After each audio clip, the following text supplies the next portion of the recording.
And now, a Dice Tower Digital Review with Brian Hoyer. Hi, and welcome to another Dice Tower board game review. My name is Sid. Nancy. Sid I'm Vicious the Green Lantern. I just want to be the Green Lantern. No, Sid Vicious Nancy. The punk rocker. Otherwise known as Brian.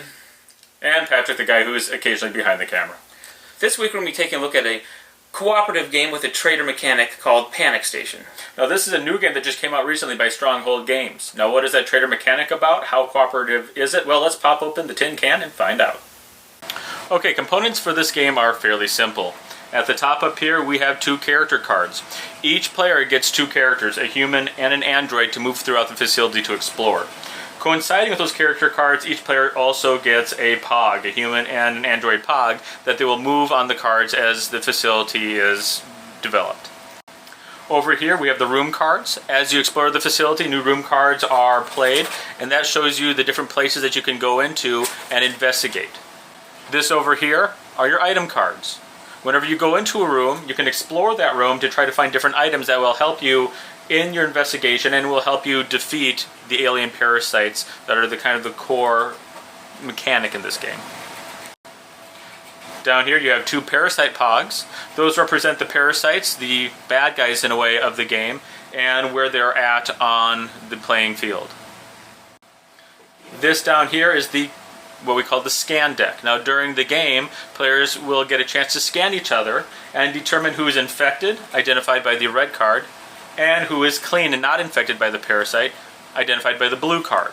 Over here we have the blood card. Now, the blood card is a key component to the game. That's how you spread the infection if you are the infected individual or the traitor as the game develops. And finally, we have the good old 4-sided dice. That 4-sided dice is used for placement of the parasites when they are encountered and for their movement during the game.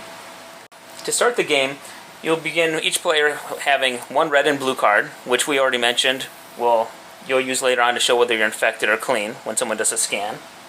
You have your 2 player cards, and the player cards, again, 1 human, 1 android, look like this. Now, if you notice at the top there's 4 hearts. That's how many life points I have. And the hand has a number 2. That's how many action points I have.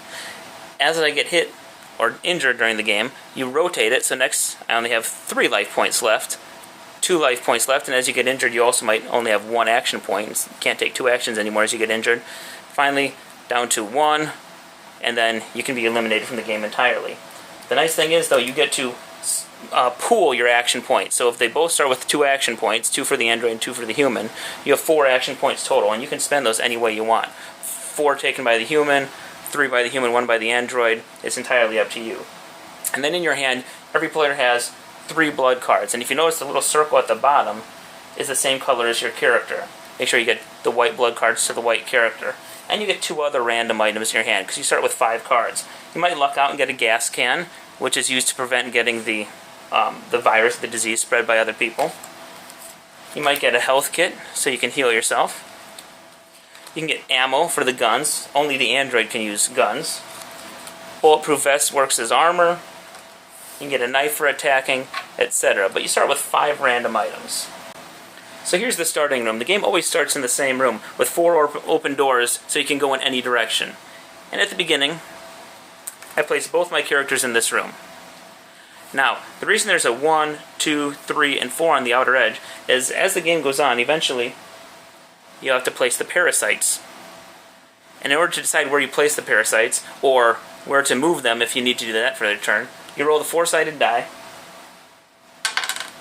And if it's a 1, they all move that direction. They all move up, because the 1 is pointing that direction. So no matter what room they're in, they go in the direction of the 1. If you roll a 2, they go this way.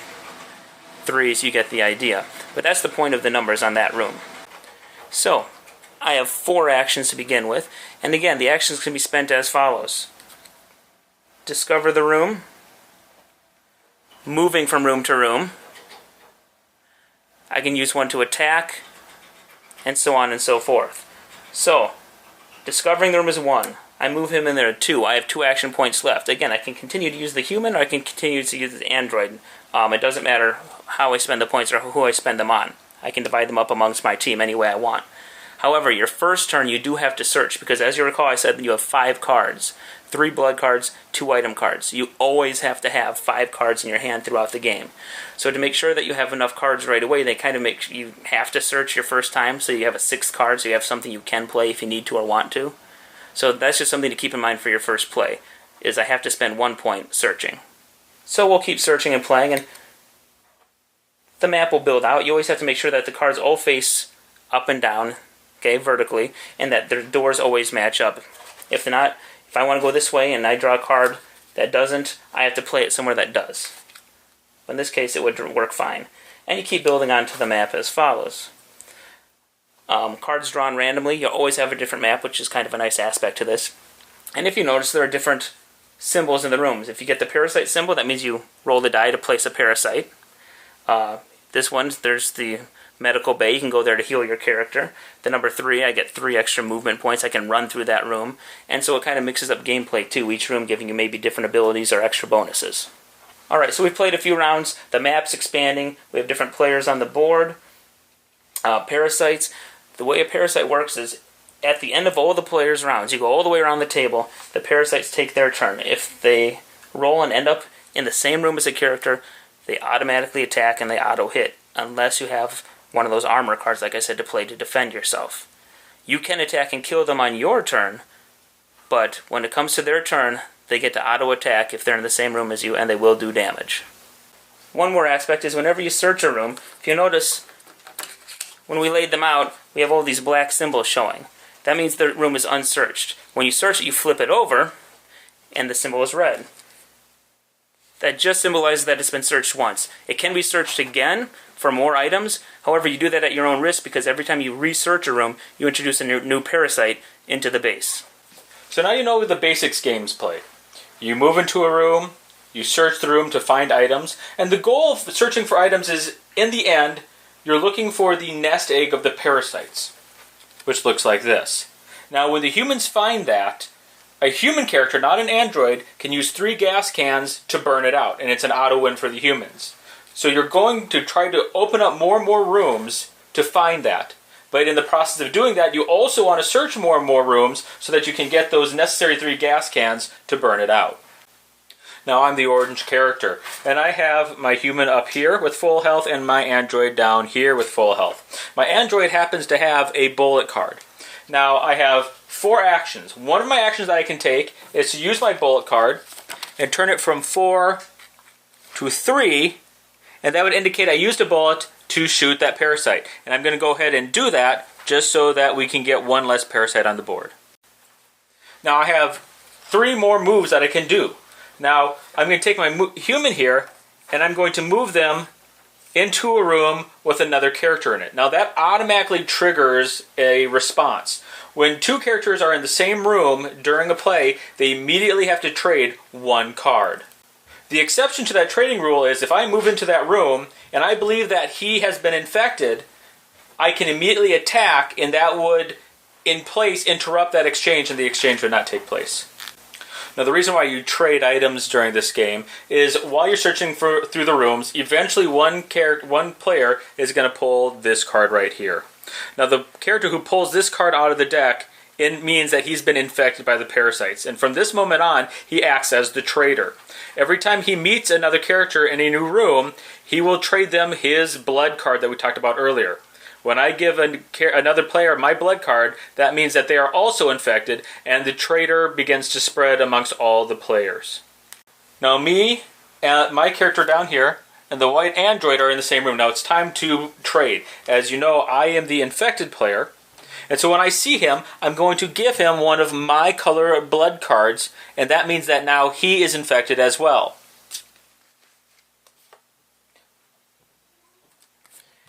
If I were to be unsuspecting and give him any other item, I'd be infected. However, I could, if I'm lucky and have a gas can, give him that, and that burns out the infection and prevents it from spreading to me.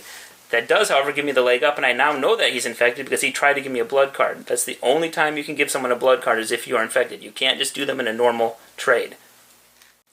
To review what that means again, if I give him a blood card and he gives me the gas can, he's not infected. He still keeps my blood card, but he has to remember himself that he is no longer infected, and so he can't spread it to others.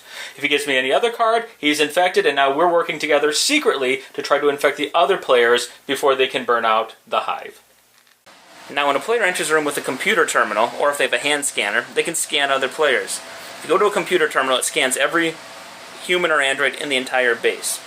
Now, keep in mind, once one of your characters is infected, they both are, so it just kind of covers you as a player. You are infected or you are not. When they scan, every player takes their blue and red card, and they play the one they actually are face down in the green section. So if I was infected, I play the red face down. And then other people play their blue because they're not infected or whatever. And then you play the one you're not over here in the red section. They get shuffled up, and then you reveal one at a time to the entire table. Hey, we have, somebody's infected. One not infected. And when you're done revealing them all, you say, okay, of the 5 of us, 3 of us are infected. You don't know who, but it kind of gives you an idea, and that's when the finger pointing starts happening and taking place, and everybody starts guessing who's... And you can talk. Table talk is completely allowed in this game. It's encouraged to kind of throw people off. You can try to play your role. If you're the traitor, you can lie through your teeth. You can go in a room and attack someone and say, I'm going to attack because I know they're infected, when really you're the infected one. You can do it however you want. But it really kind of adds to the game, and you just know how many people are infected, but you never know exactly who is infected. So final thoughts. Well, we'll start with the cons. The cons of the game are, 1, it doesn't really work well with little kids because you have to be able to play your role, keep a secret, not give yourself away. It might be a little scary. Okay. Another con is you need a pretty good sized group. Yes, it does say it plays 4 to 6. You definitely need the 5 or 6, otherwise you'll be figuring out really quickly who's the traitor. And basically, I guess the big con for me is it all depends on your gaming group. If you look online, people's reviews range to I loved it all the way down to this is the worst game ever. It all depends who you play with. If you play with a game group who is not used to this type of game, play with people who want to break the system, just attack everybody right off the bat because they can, you will break the game, you can ruin the experience, and it will not be as fun. You need a group that can handle it and kind of get into the theme and understand the rules. If somebody has to stop to ask questions in the middle of the game, they're going to ruin it. They're going to give themselves away. Like, okay, wait, when can I give a blood card? Or what does this card mean? And that ruins the experience and brings it to a halt. The other thing that, going back on that, the key is your gaming group has to have a good interaction with each other. It really depends on how you interact with each other, how you play, and that really feeds into the theme. Now, if your group isn't going to get into the theme, it's not going to be a lot of fun because the traitor has to betray other people. The other detraction that I have with this game is that you can lock out the traitor, and we did this once, in which if you can reasonably figure out who the traitor is, you can hold up on your gas cards and we run into a room with him, you can burn him out and that traitor is stuck. Once he's done with his blood cards, the traitor can't infect people anymore and it's kind of done. I mean, he's stuck and now the humans can go about their business looking for the alien. But because of that, they have revised the rules, and now the infected person can give you the actual infection card itself, that first card, and then you're you can automatically be infected. That is true. That's the way the new rules read, according. Yeah. At least that's how I read them. Yeah, that is true that they have changed that. They've had to fix things. But you can burn somebody out, and if you have really lucky draws, Mr. Gas Can 6 in a row, you can really make that infected person's life pretty miserable. So that's one thing that they're tweaking on the gameplay that they probably didn't see coming right out of the gate, but it is still there. The pros: it's small, compact, very portable. I love the collector's tin case. The cards have great artwork, yet they're really small, so it's easy to play out a very large map on a small table. And if you play with the right group, great experience. We had a lot of fun after we played it one time. We immediately wanted to play it a second time, especially since we were a little more comfortable, familiar with the rules, and we had a blast. Yeah, it was a great give and take, great exchange at the table, and really a great group game if you have that good core group of players. So on a scale of 1 to 10, 1 is terrible, 5 average, 10 amazing. I'm going to give it an 8 because I played with a good gaming group. We're comfortable and familiar with each other, and we all understood it and got into it. I'm also going to give it an 8. It's one of those games, the last game we played of this is one of those that you go back and you say, remember that time when you pulled 6 gas cans in a row and you saved your hide because he was chasing you down to try to infect you? We had a lot of laughs, a lot of fun with it. It leads to a lot of good discussion and finger pointing afterwards. Yep. Like, I had no clue what was going on this side of the table. You guys kept looking at each other. We had a guy who would just run by and drop grenades because he was totally paranoid. So it's one of those games that you can have a lot of fun and just have a blast. And we highly suggest it. Thanks for watching our review today. For more information about board games, as well as the #1 board game audio podcast, check out Dicetower.com for reviews, interviews, and more. I'm Eric Summerer, and you've been watching The Dice Tower.